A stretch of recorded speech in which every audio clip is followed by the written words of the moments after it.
Hello ladies and gentlemen, my name is Dietrich and this is a 2015 Mercedes-Benz S63 Coupe. And today I'm going to review this car for you. Now you may wonder, why are you reviewing a 10-year-old car that's no longer in production when you normally review new cars that are currently in production? Well, I'm going to tell you why. I'm filming this on the last day of May in 2025.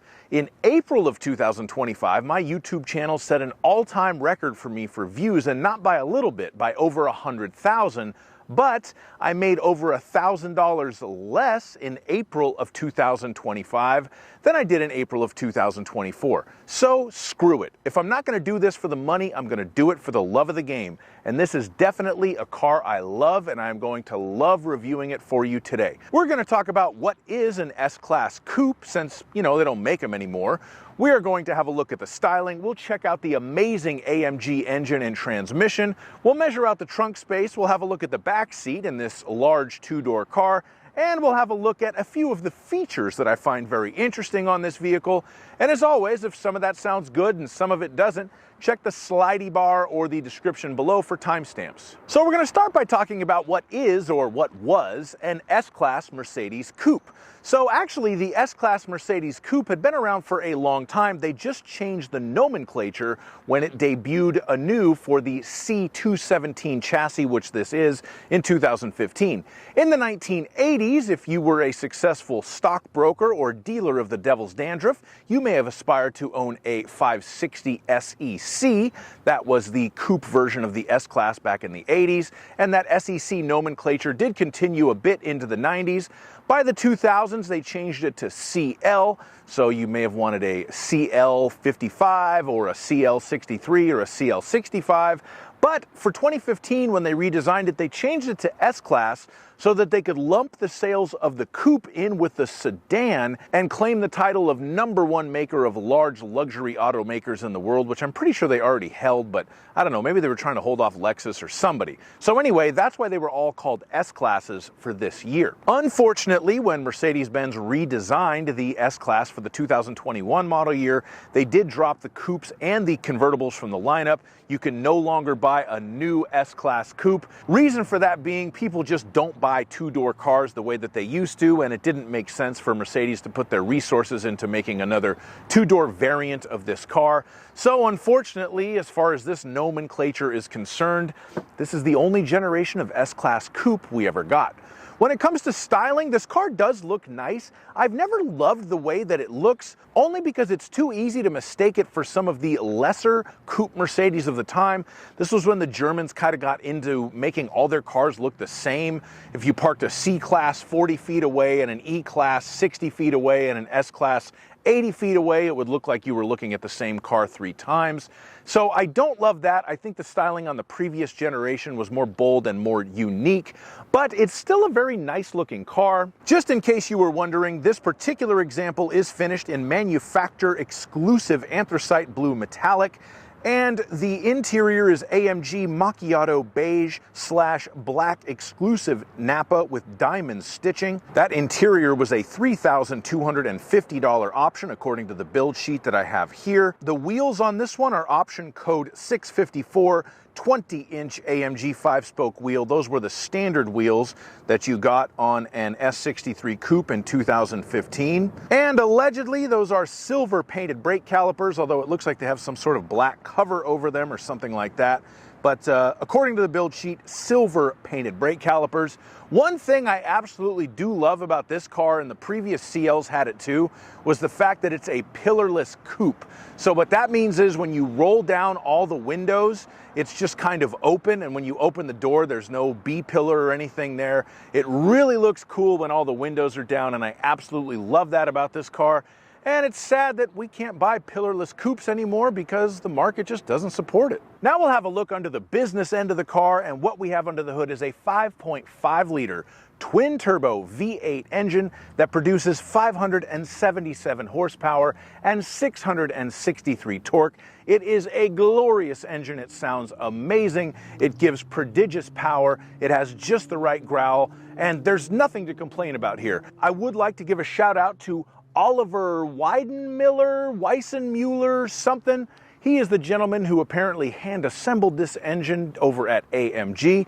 I'm sure y'all on the AMG forums will be familiar with him, and he did a fantastic job on this particular unit. It is hooked up to a 7-speed automatic transmission. Mercedes called that transmission the 7G-tronic, and they used it in almost everything they built during this time. But AMG did strengthen it up and quicken the shifts, and it does an amazing job. It's always in the right gear. The shifts do feel super quick and super smooth. So nothing to complain about with the drivetrain. Where I am here in the United States, all of the S63 models for this generation did have the 4MATIC all-wheel drive system.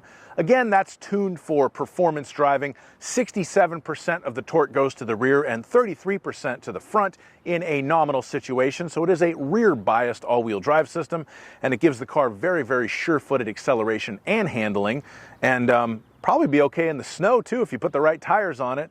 So yeah, that is the drivetrain for this S63 AMG. It's great, it's amazing. Big AMGs are just the best. What can I say? Maybe I'm biased, I do own one, but I love it. Now we're gonna get the trunk open and measure out the trunk space purely out of habit, because I always do this. The length of the trunk from the bottom of the back seat to the back of the trunk, 2 feet and 11 inches. The maximum width of the trunk in what I call the golf club hole, from there to there, 4 feet and 5 inches. The minimum width of the trunk towards the back where the wheels are is 3 feet. The height of the interior of the trunk in the S63 is 1 foot and 6 inches, but I gotta say, the finish of the trunk is really bad for a car of this price point. On my 2012 S65, it's much nicer. It's all carpeted up there and stuff, so that's a little sad, but I don't know. I guess they got to cut costs somewhere. And if you need to lift something into the back of your S63, you'll need to lift it 2 feet and 7 inches off the ground. The back seats do not fold down in this car, so I don't need to measure that.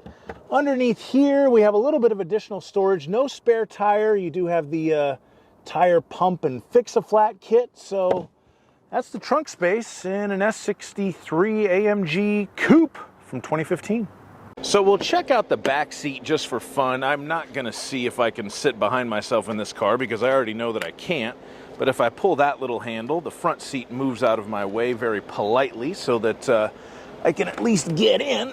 So now that we're in the back, we do have our own air vents. We don't have separate climate control zones back here. We just get what the front seat is doing. But we do have some nice storage space here and some 12-volt power outlets to charge devices.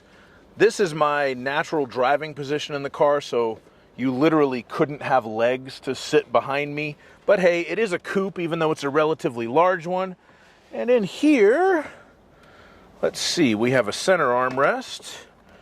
We have some very interesting storage. You could fit plenty of cool stuff in there, I'm quite sure, in the back armrest on the S63 AMG Coupe. And we have a couple of little dinky pop-out cup holders here that we can put back into place. So that is the back seat on the S63 Coupe.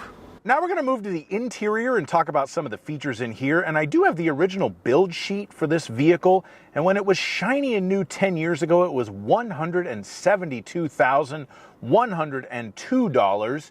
And interestingly, part of that price is the driver assistance package. So you had to pay extra to get certain advanced safety features. The one that sticks out the most to me there is the Distronic Plus with steering assist. That is the adaptive cruise control, and it's 10 years on now, but a similar system to that is standard on a base model Toyota Corolla, so it's kind of funny you had to pay extra for it on a $160,000 base price car in 2015, but hey, that's the way it was, no big deal. The warmth and comfort package was also included in this car. That's a $1,990 option. What I love the most about that is the heated armrests. You have to go into the command system and make sure it's enabled, but then when you turn the heated seats on, it will heat your armrests as well so that your arms will no longer be cold. That is a pretty amazing feature. You also have this really granular control about what part of the seat is getting heated to what degree in the command system.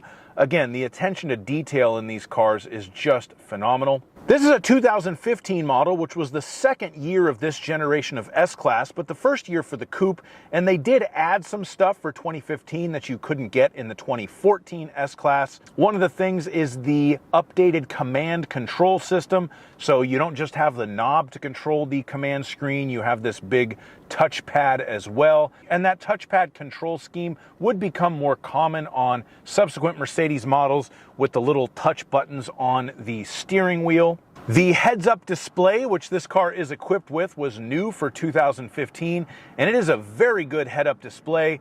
It shows you what gear you're in, what the road speed is, and what the RPMs are, and you can switch it to show you navigation information as well, so you can see what street you're on, or if you have a destination programmed in, it'll show you your next turn. It is one of the better heads-up displays I've ever used in a car, even though it's now 10 years old. Another option this car has is the Night View Assist Plus. That was a $2,260 option. So we do have the night vision camera that shows up on our digital gauge cluster, and it can pick out pedestrians at night, and it kind of lights them up in a little red Terminator box so that you can see what you're looking at. And it also shines a light on them as well to light them up so you can see where they are when you're driving down the road. I haven't been able to get it to actually shine the light on anything, but maybe I'm just in an area with too much ambient lighting, but that is really cool nonetheless. We also have ambient lighting in this car. Now, that wasn't new for this model of S-Class. My own 2012 S63, which was the previous generation, also had ambient lighting, and you could change the color, but there were only 3 colors on the older one, and it didn't really light up the whole cabin. This car, we only have 7 colors, but the amount of lighting inside of the cabin is really notable. I really think that this was the car that started the modern craze with ambient lighting that's going on in higher end cars now, because it really lights up everything at night, and it does look beautiful, especially with this particular interior. You've got 7 different colors, the whole car's lit up. It's amazing, it looks wonderful, and I think it's safe to say it started a trend, as so many things on S-Classes do. And finally, I want to talk about a couple of options that this particular car doesn't have. So one thing that you could have gotten as an option on this S-Class Coupe was the Magic Sky roof. That would have allowed you to hit a button and tint the glass roof and block out 99% of the UV rays and the light and everything, and then open it all up to give you a much more open look in the cabin. And apparently it's very magical. And the other magic thing that was an option was magic body control. So the suspension on this particular car is just the standard AMG sport suspension. It is an air suspension system on this S63. You could have paid extra to get Mercedes ABC active body control, which is what they call their hydraulic suspension. But on this generation of S-Class, when you got the ABC, it also came with stereoscopic cameras that watch the road in front of you, and if the cameras saw a bump or a pothole or something up ahead, it would pre-tune the suspension to get ready to hit that bump so that it would absorb it better and smooth out the ride. I've never actually driven a Mercedes with that feature. I would love to, but never driven one. Apparently they are just fantastic. This car does have a really smooth ride, but those are 2 magical options that this car doesn't have: the Magic Sky roof and the Magic body control. Now, I feel like I've got a bit of a Mandela effect thing going on here, because I swear I remember reading in a car magazine or somewhere a few years back that this idea of calling it magic was the brainchild of one particular marketing executive or CEO or somebody at Mercedes, and once he was out, they changed all the names and they went away from magic because nobody else really liked it. And that may be true, because on the current S-Class, you can still get basically the Magic body control system. I'm sure it's updated, but they don't call it Magic body control anymore. They call it E-Active body control. So I Googled this morning for like 20 minutes trying to figure this story out so I could name this guy who thought everything should be magical. I couldn't find anything. I don't know if it's been scrubbed from the internet or I'm just having an acid flashback from college. But if you know anything about this, please let me know in the comments. Whether or not your information is correct, that's fine. Just put it down there. You know, accuracy doesn't matter on the internet anymore. Thank you so much for watching my video on this S63 AMG Coupe. I love this car. It's fantastic. I'm so happy I got to spend a couple of days with it. I hope you enjoyed the video. I hope people watch this video. Who knows? Next week, I'm going to review a Scion IQ because I've never driven one and I've always wanted to. So if you'd like to see that, please give me a like, subscribe to my channel, and have a wonderful day. Bye-bye.